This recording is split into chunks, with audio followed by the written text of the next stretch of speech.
a natural object.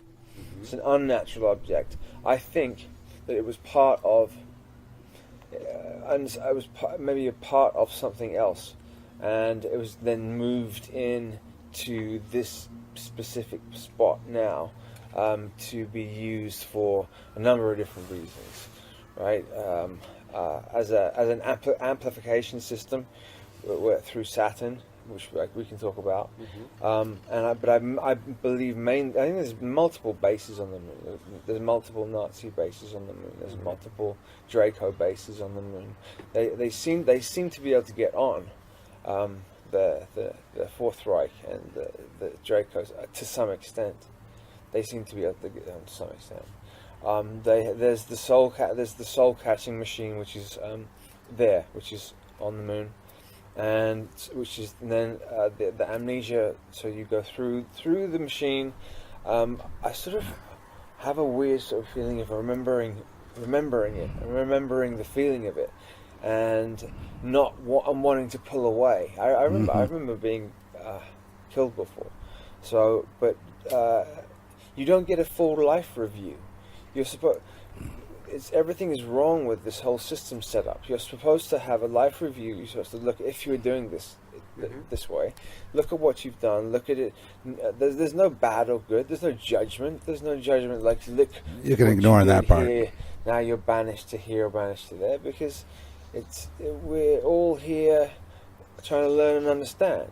So then you have a full life review. And then you come back and choose your body, choose what your higher self.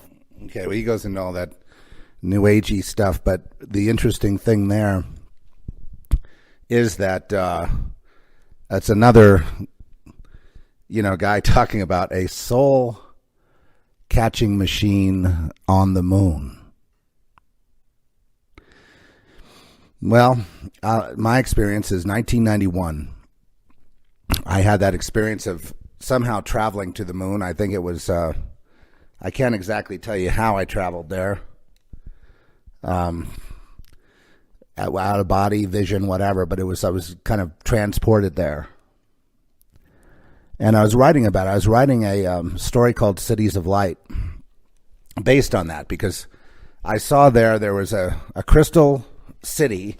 So I'm writing this story, which begins as a novel called Cities of Light, because I was so moved by this experience that I had on the moon. And the first thing was the Council of Elders. There's a Council of Elders, like, in this crystal building that's made of crystal, in another dimension, I think. Not this dimension. You couldn't see it. If you went to the moon right now, you probably couldn't see it. But then again, I can't be completely sure on that. And they, like the gods of Olympus, were running things on Earth, And it's funny, when I was at the same time, I was having experiences with UFOs. I was having downloads of mathematical formula and equations in a script and language that I don't. The only elsewhere I've seen it is like script that's written on the side of UFOs, where they say they found a script. I was writing like that, as if natural. I did several paintings to reflect those symbols and characters, but I was afraid to find out more. I just knew that whatever I was downloading was probably not good for me. But it led, that experience and this experience on the moon led to me writing a novel. Started as a novel called Cities of Light. It also connects back with New Mexico, though I was living in Los Angeles at the time. And the Cities of Light morphed into a story about Lucifer. So this whole thing is connected. Okay? And so they were the ones in charge, I suppose, of the soul. I called it the soul-scalping. I was the one that coined the term soul-scalping back then, with respect to this machine. It wasn't published or anything. I mean, it was just, I coined the term. I heard it later. They may have recoined it. I'm not trying to take credit for that. But at that time, I thought I was crazy with this. In other words, I saw there was a tunnel of light. And then I realized maybe I'm dead. You know what I mean? I'm dead and I'm gone to the moon. And I see this tunnel of light for what it is. It's a beautiful tunnel of light. Waves of love and emotion coming over you, okay? Your dogs, your cats, your friends, your family, the people that committed suicide, and all the tragedies and the cancers and all the people that are gone. There they are, the people you really truly love, to greet you, and you want to go with them into the tunnel. Now, this thing was being run by what you would call gray aliens. That's the best description I can have of them. They were, the grays. They were running the tunnel of light. And then I was shown, it had to be God showing me this stuff because, but at the time I was just, pretty out there. I was, very, unable to really put it together and then share it, and plus there was no internet or anything at that time. I know it's hard to imagine a world without internet and with pay phones and things, but yeah, Anyway, so I was aware that these people were being recycled. They go into this thing and they're being recycled into, another round of life upon the earth. In other words, this catches them and then they get recycled. Then when they're born, they're clamped on and they harvest the consciousness of the beings. They feed on the beings that are born, and they keep them controlled from cradle to grave. With our religions, our entertainment, all this stuff is their creation. And it's all designed to get us to look outward and beyond for answers, where the real answers are within, so that we never ever find out who we are, what we are. We come in here with our memory wiped or almost wiped, because I remember quite a few things.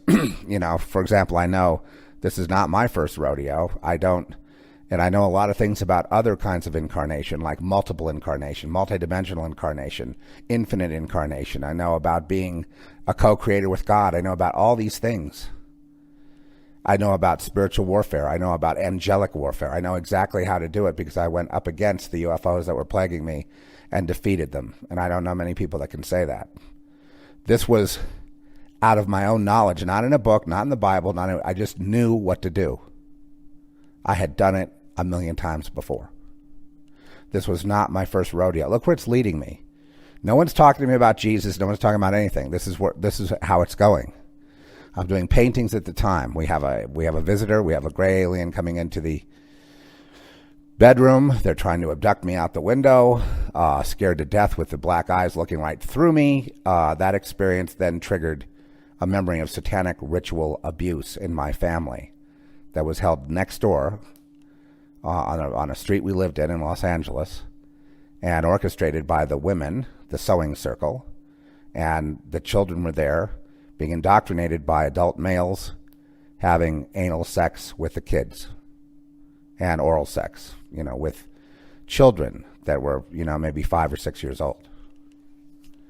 And the women are sitting there like, like it's like they do it a million times a day. You know what I mean? Like it's just like cooking or doing the laundry or this. That was triggered from that alien. I confronted my mother about this, and she broke down, crying and screaming. In other words, then she put a face back on. I don't know what personality. Personality number 35.837 then kicked in, and there was never talked about again. But Trish was also a witness. I was living in sin with Trish at the time, so she was there in the bed with me when this thing came in, and I had to have her. I remember I couldn't go out to the kitchen to get a glass of water. I was scared to death. You see, the thing, when it looks into you, when it goes into you like that, it triggers a fear that I think is on purpose. That is a fear that it incapacitates people. It's not like I wasn't being courageous. It's that it's some kind of device, some kind of like an electronic signal that they put into you through those eyes, something like that digs into you, trips that cord in you, and you can't, it's like if you got an electric shock. Okay, so it trips that fear, that tremendous fear. And I couldn't go out to the kitchen. I just couldn't. Then the UFO, there were flybys and stuff like that happening at the same time. And I started painting they painted the eyes, and then I ruined the painting, I think, on purpose, because the painting, I captured it, and it was scaring and then I wanted to improve it a little bit, and then I lost that.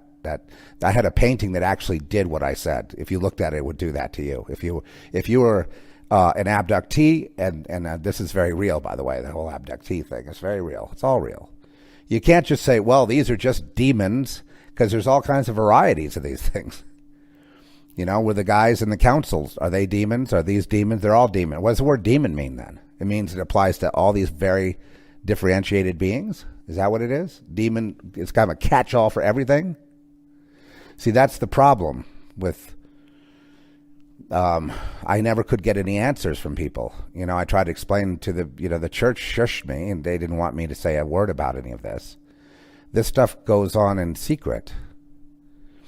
And I know I had people say, well, it's going to keep happening. And this wasn't my first time with fighting with the UFOs. I mean, I fought with them in the ocean and, following me around on Sunset Boulevard, leading to other satanic rituals. The UFO always would lead, and I had a triangle one, saucers, triangle, those various shapes. They would always lead somehow to a satanic ritual. They were overseeing them, or in a mental hospital. They were that in this case, they possessed the doctors and the nurses, and all the people were involved in harvesting the children, getting them harvestable. And it was like there were people there that looked as human, but I knew they were from outer space. I knew they were not outer space or from a lab somewhere, a lab on some kind of other alternate reality, whatever,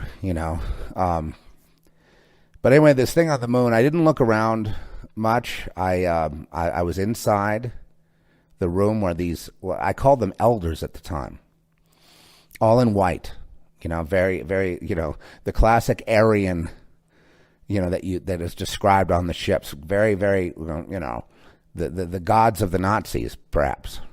Okay, so there they are in this crystal, and everything they're like angels, but perhaps they're fallen angels. I don't know. They didn't do anything to me.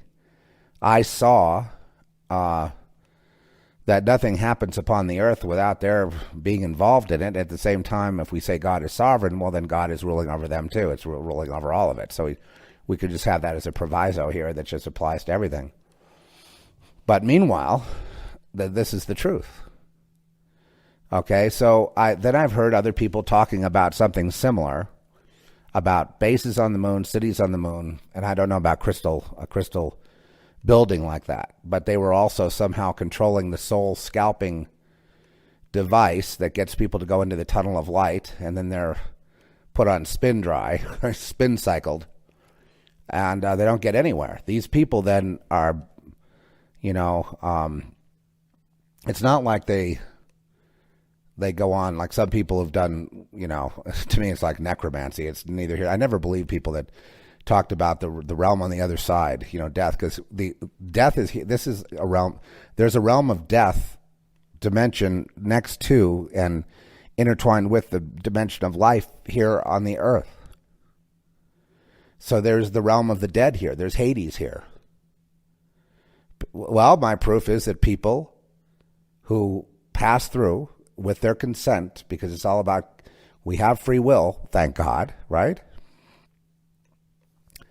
Now, let me back up a little before we get to any kind of doctrine. And so we have this moon thing and these two extremes. And then I was so vexed and horrified by what I had seen that I started writing. And the writing was about cities of light in the novel. It wasn't...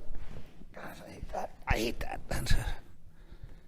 Computer keeps going to I keep vowing to fix it. Now it goes to a screensaver, right, when I'm saying something, and I feel I have to tap it on or I might lose the broadcast. So I'm, again, it's the failure of technology constantly. But I keep working around it, trying to use it, But it's all broken as far as I'm concerned.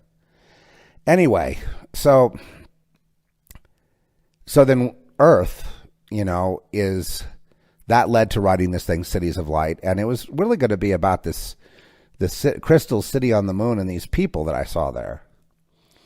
And they were human looking, but they had all white raiment, just like it says in the Bible, And then, so I'm writing it, and then it somehow the novel hits the wall. I couldn't go on and write another chapter of the novel, and it started turning into this screenplay. And that was, inspired. I didn't intend to write about a guy named Joey Light. You see, it just came in. I didn't intend to write about the nuclear bomb. It just came in. It all got inspired off of this moon thing. And some other incidents, which were, the alien visitation, the moon, the script that I was suddenly writing in, the formulas, downloads. It was all very intense in this period. I'm not sure what exactly was going on or whatever. I just know that there was eventually I fought them, all of them, and was successful. I mean, there'd still be a flyover. Like every once in a while, there'd be a flyover, and I'd see a guy in this ship. I mean, this is how close the sightings were. I'd see it overhead, and then in the middle was like you could lean over and see down to the ground kind of thing, like through these windows, so like looking over a rail and then down, and there's the ground. And, I know this sounds funny and ridiculous.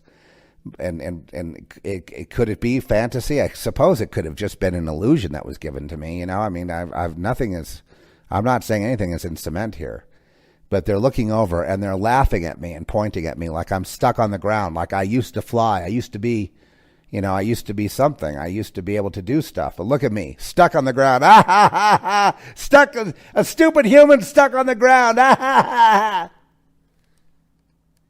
And now I know what the laughter is all about, having then kept on since 1991, kept on into the experience with the Lord, and Jesus, and seen the power of the Almighty God deliver me from these people who claim that I would never get away from them. I would never be okay. Abductees were telling me, nope, if you've had this experience, you'll never get away from it. It will keep plaguing you. Not after I beat the living you-know-what out of them. How did I know how to do that? Where did that power come from? I had it. I summoned it from whatever my experience is. But I mean, they were throwing these wheels into my head. They were like brain bombs, if you will, from a ship. And then I knew exactly what they were doing, so I threw them back. And I threw so many at them that finally the ship just disappeared. And then they all left, and they all just left at once. And it was gone. And then I did not get any more of these abduction experiences. And everyone told me, they said, oh no, you're going to have to go talk to somebody. You're going to have to be hypnotized. You're going to have to go through and uncover all this stuff. And, you might never get away from it if this is a generational thing. No, you're not going to get out of it. Well, I did. Because I beat the living you-know-what out of them. It was done in another dimension. I don't know how I had the knowledge to do that, but this it was all kind of, surrounding this moon thing, leading to my own recovery of a memory of trauma, satanic ritual abuse that had been buried, by the way, because I was like 5 years old. And then confirmed through Mommy Dearest, and then I really realized that, oh my God, and these people are generational. What they do is, if you're a lamb and you're talking out of school about this stuff, what they used to do is just kill you. You know what I mean? But everyone would cover it up. The police would cover it up. The school superintendent would cover it up, or rather the principal.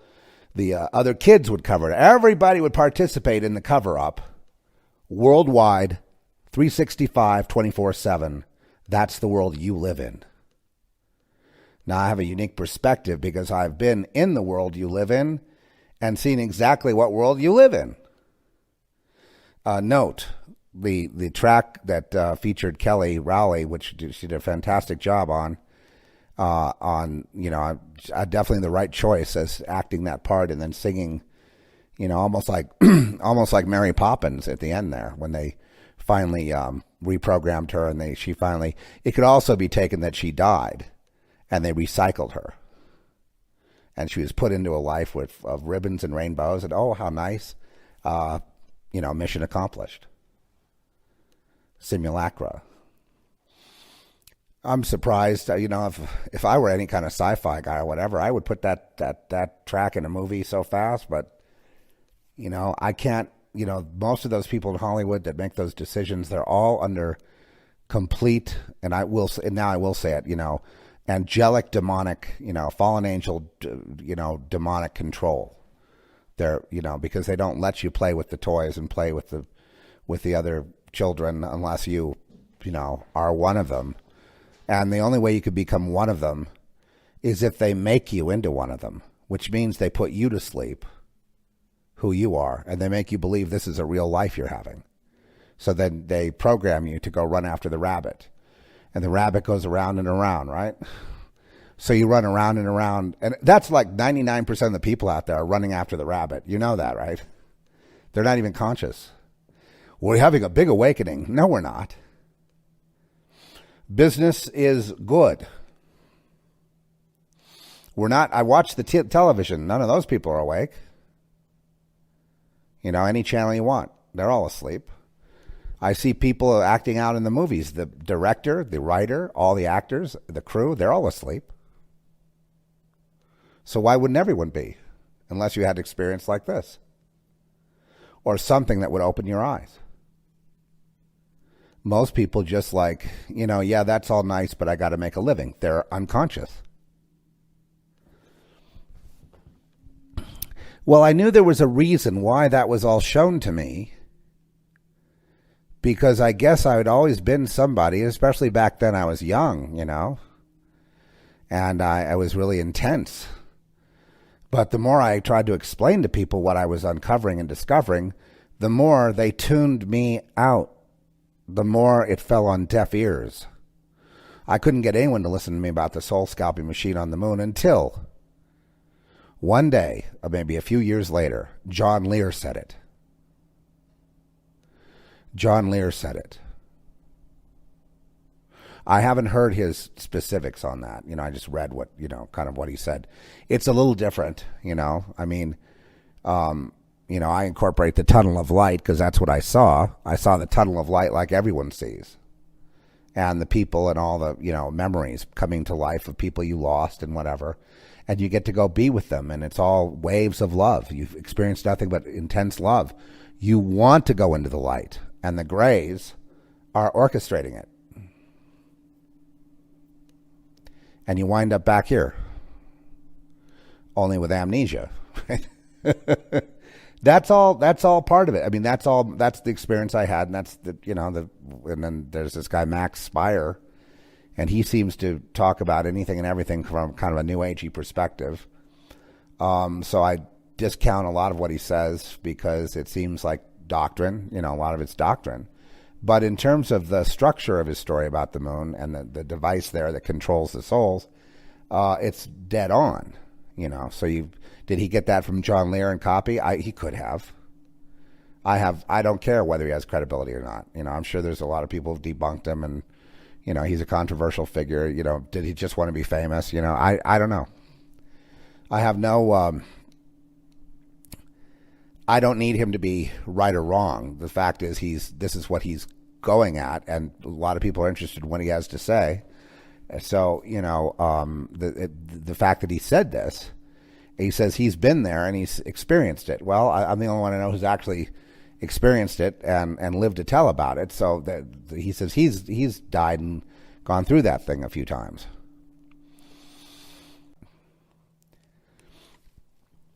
And it ties all this together, what we're talking about. And it even ties into the Mandela effect, which is nothing more or less than, the bleed through of dimensions, the bleed through of different things, the shifting of things. The memory is also a dimension. Thoughts are a dimension.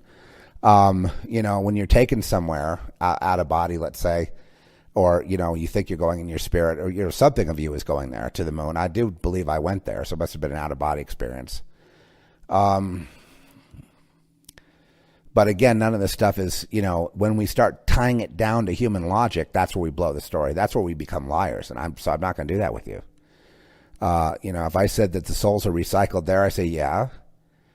And then I guess it doesn't include people that are stuck or this whole thing I found in the pool. I don't know. That I'm gonna leave that contradiction alone. I don't have to answer that. There's many things that are contradictory here and not contradictory there. Suffice to say, the beings here on earth are here to either A, choose God, or B, choose death. Nobody chooses Satan. You choose death. When you pass through to the other side, break on through to the other side. Yeah. When you break on through to the other side, you become what? A dead man. Hello, dead man. Oh, hello, dead man. Yes, dead man. Are you awake? Wakey, wakey, dead man. So that's the realm of the dead, and that is another dimension. It looks just like this one, but I assure you, these people and me, I and them, are not on the same page. We are not in the same dimension.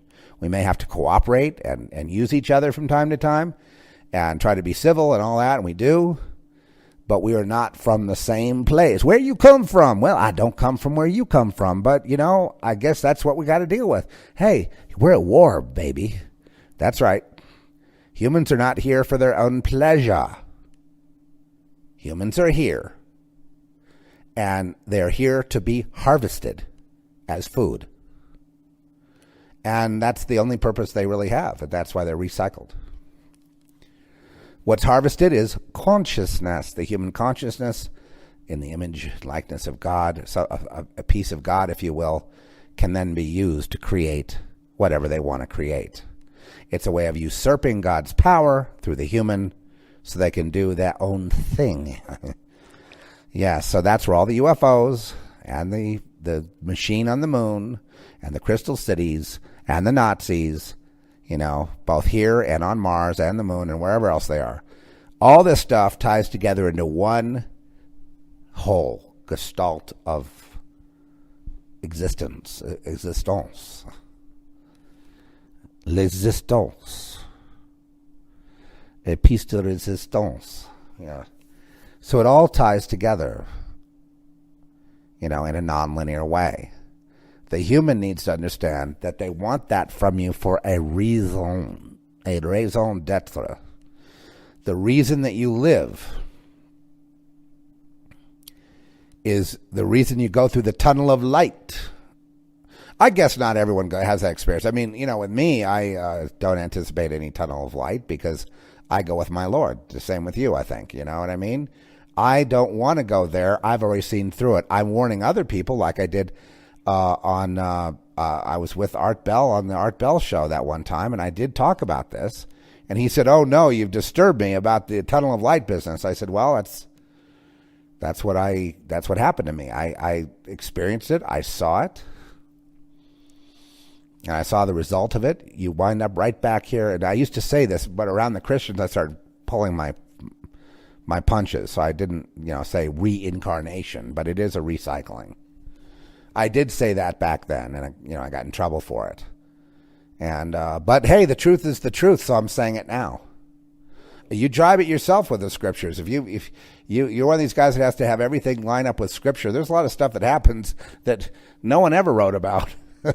Ever in any book, that in any library, anywhere. And so you just have to figure out, whether you're going to be mind control or whether, whether the word is written on your heart or whether it's going to be a textual external thing that you do. You know what I mean? It's up to you. That's your choice.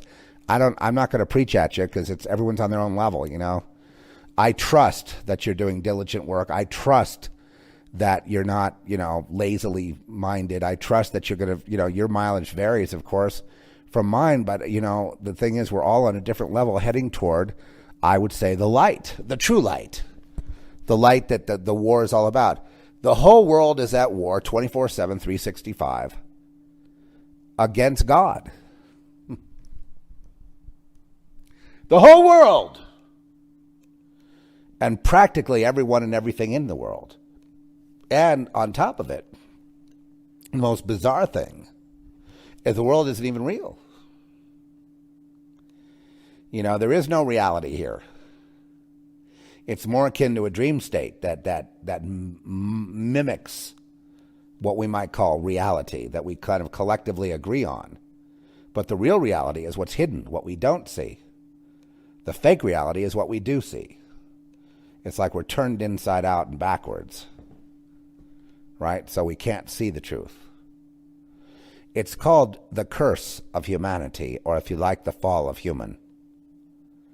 To be at the behest. And then, when they show up in their ships and the stuff I've seen that they have, oh God, you'll have, billions of people worshiping these things.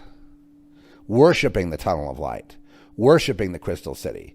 Worshiping their what they'll think are their progenitors, their progenitors, if you will. They will be worshiping and worshiping to no end. So many billions of people.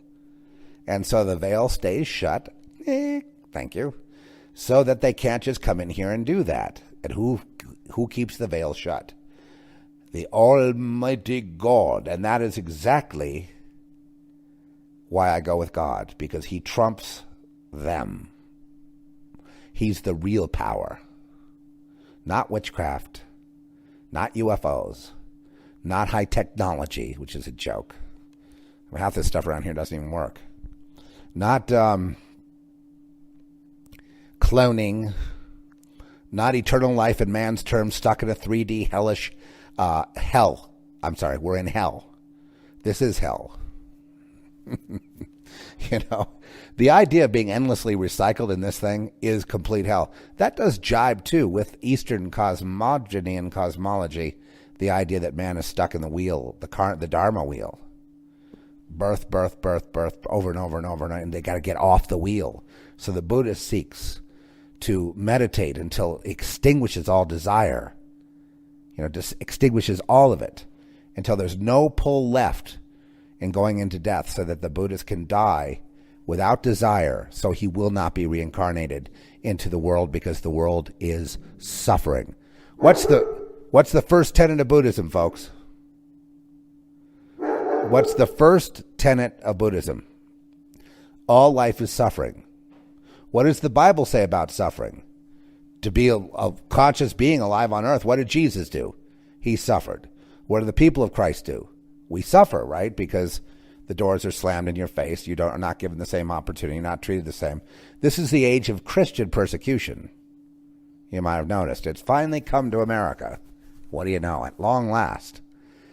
But this is nothing new, of course.